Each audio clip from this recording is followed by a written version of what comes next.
In today's video, I want to talk about conceal and carry holsters. For those of you that don't know what I'm talking about the handguns or pistols or whatever you guys call them that you can conceal inside your waistband.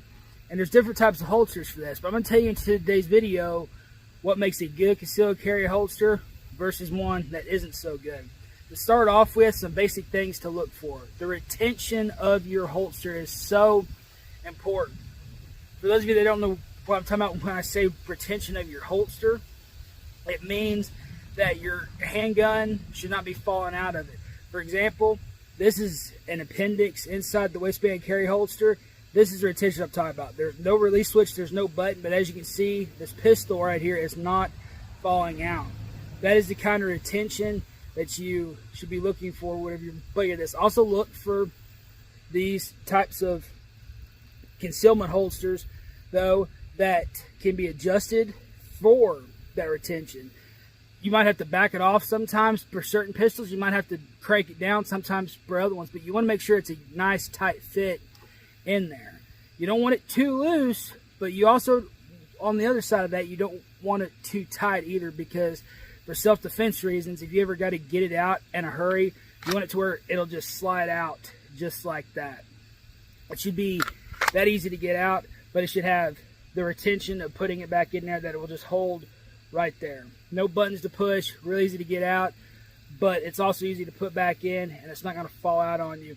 Now, some things to keep in mind here as you're looking at these different types of holsters and everything along the lines.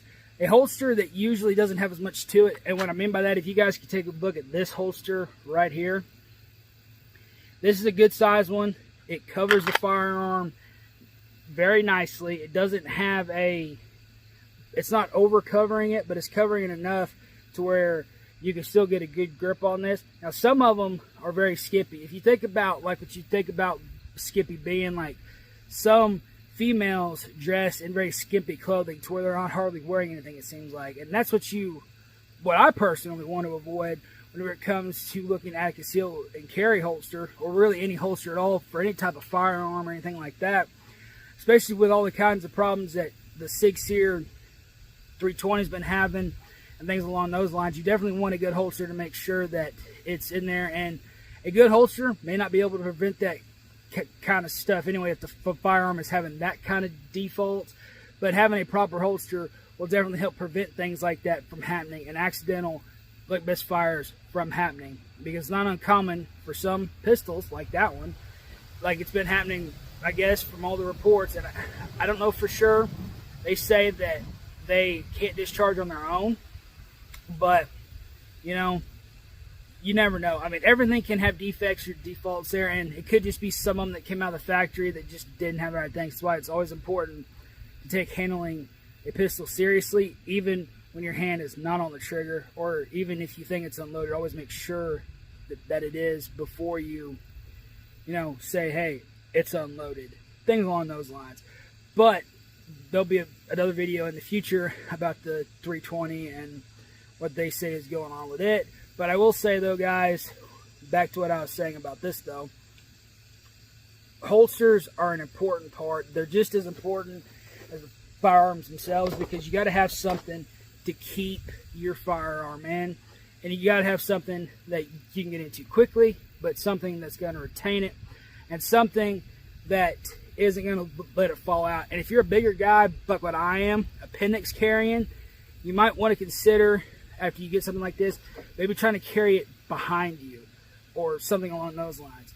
And a lot of these holsters, guys, are set up to where you can actually reverse what you're doing. They can be used for left or right-handed, and it's really simple to do that sometimes with some of these holsters.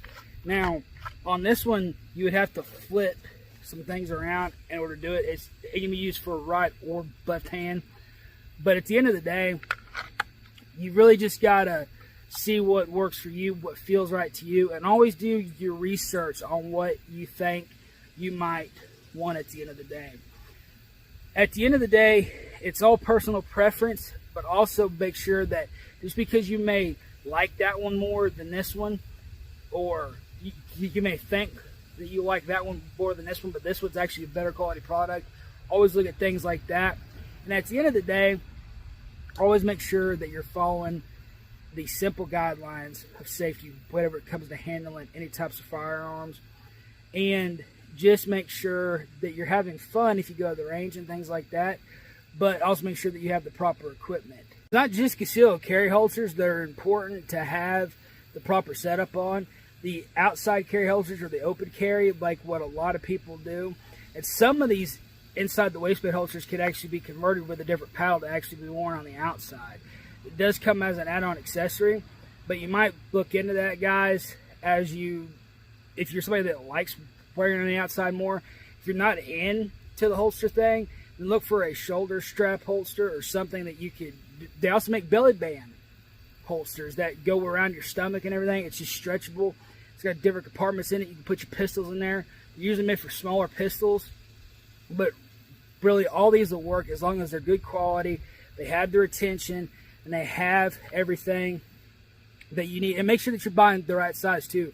Make sure it fits before you buy it. For example, this is a G3. A lot of people think a G3 and a Glock 19 are the exact same size and everything. They appear to be. But a G3 will not fit in a Glock 19 holster perfectly, and a Glock 19 will not fit in a G3 holster perfectly. They have some slight differences which prevent this from happening, so make sure that if you have a G3 or if you have the Glock 19 or if you have something that you think is the same or comparable, just make sure at the end of the day, and honestly, it's just a safer bet to buy one that it says this is what it's made for and then go with that at the end of the day. It's the easiest way to do it, guys. God bless each and every one of you guys. Hopefully you guys are doing well out there. I know some crazy things continue to happen. This heat has been ridiculous here lately and starting to cool off a little bit, and hopefully as we get closer to September and closer to the Halloween season that it'll cool off even more, just like what it normally does. God bless each and every one of you guys. I do truly mean that. Guys, you need to make sure that you are taking care of yourselves out there, and I mean it every way possible. Make sure that you have plenty of supplies stocked up. Make sure that you're going out, you're getting your daily exercise. Make sure that you're getting to the range and doing your training, especially as prepper survivalists. It is so important. And at the end of the day, make sure that you are just trying to look out for you and your loved ones, because the world is getting crazier by the day. It's so important to be able to defend yourself. It's such an important thing for us in this country to be able to defend ourselves if we have to against all enemies. You know, guys, foreign and domestic. The thug on the street that's trying to rob you, it means to do harm to you and your family. You might have to do some things to defend yourself someday. Or, you know, if there's some people over here and they didn't do it the legal way, then, you know, you might have to do it. That's saying foreign and domestic, guys. Both. I mean, and we live in a crazy world nowadays, and you've got to make sure that you are alert and you're staying vigilant. And it starts with your preparedness to be able to defend yourself if necessary. Don't ever instigate anything. Make sure that you are ready to do what is necessary to protect you and your loved ones. God bless each and every one.